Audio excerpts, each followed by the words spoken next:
SRM kitchen and ব্লগে জানাই সকলকে স্বাগতম। আশা করি সকলেই ভালো আছেন।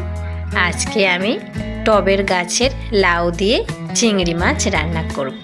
তাহলে চলুন বন্ধুরা দেখে নেওয়া যাক। চিংড়ি মাছগুলোকে পরিষ্কার করে নিয়েছি। সরিষার তেল গরম করে চিংড়ি মাছগুলোকে লবণ হলুদ দিয়ে ভেজে নেব।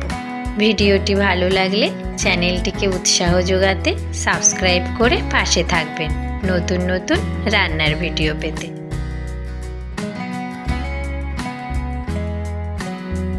চিংড়ি মাছগুলোকে ভেজে নিয়েছি। কড়াইতে সরিষার তেল দিয়ে শুকনো লঙ্কা গোটা জিরের ফোড়ন দিয়ে দিলাম। একটু ভাজা ভাজা হয়ে গেলেই কাঁচা লঙ্কা চেরা দিয়ে দিলাম, কুচানো পেঁয়াজ দিয়ে দিলাম। আরও একটু ভাজা ভাজা করে নেব।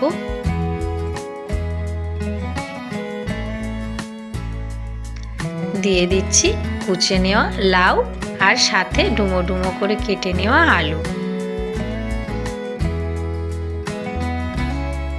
একসঙ্গে ভালো করে নাড়াচাড়া করে নেব।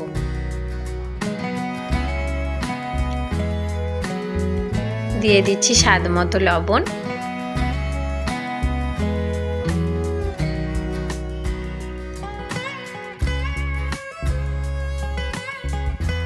কিছুক্ষণের জন্য ঢাকা দিয়ে রেখে দেব।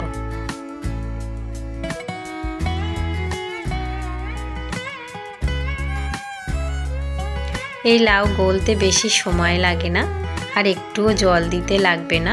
দিয়ে দিচ্ছি 1 টেবিল চামচ আদা বাটা।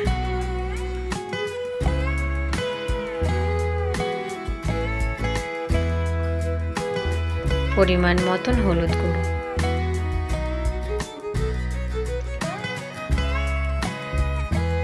একটু ভালো করে কষে নেব।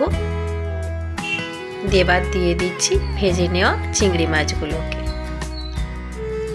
একসঙ্গে আবারও একটু নেড়ে দিয়ে ঢাকা দিয়ে রেখে দেব। দেখুন হালকা ঢিমে আছে রান্নাটি হয়ে এসেছে প্রায়। লাউগুলো গলে গিয়েছে জল ছাড়াই। শেষে দিয়ে দিচ্ছি গরম মশলার গুঁড়ো। এই লাউ মিষ্টি খেতে, সেজন্য আর মিষ্টি দিলাম না। তৈরি আমাদের লাউ চিংড়ি। ভিডিওটি কেমন হয়েছে অবশ্যই আমাকে জানাবেন। ধন্যবাদ সকলকে।